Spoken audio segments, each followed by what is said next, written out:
আসসালামু আলাইকুম রহমতুল্লাহ। বর্তমানে কঠিন সময়ের ভিতরে যাচ্ছে, বিশেষ করে যুবক ভাইয়েরা যারা অতিরিক্ত মাত্রায় পর্নোগ্রাফি দেখে। এই পর্নোগ্রাফি দেখার ফলে তার হস্তমতনের বা জিনার প্রতি আগ্রহ বেড়ে যাচ্ছে। তো অভিভাবকদের বলতে চাচ্ছি যে আপনারা বিশেষ করে স্টুডেন্ট লাইফে যারা বর্তমানে পড়াশোনা করছে তাদের প্রতি আপনারা সজাগ হবেন। কারণ একটা ছেলে 14 বছর 15 বছর যখন তার হয় তখন তার ভিতরে একটা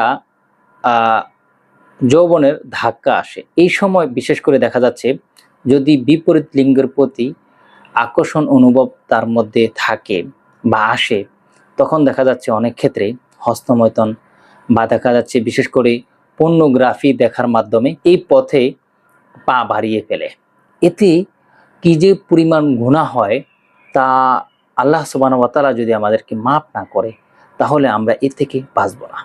এই জন্য আমি অভিভাবকদের বলবো বা যুবক ভাইদের বলবো, আপনারা অবশ্যই স্টুডেন্ট লাইফ থাকা অবস্থায় আপনি এই মোবাইল বিশেষ করে অ্যান্ড্রয়েড সেট থেকে দূরে থাকার চেষ্টা করেন।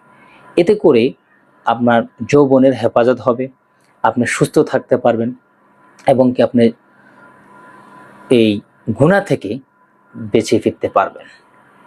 আল্লাহ হাফেজ।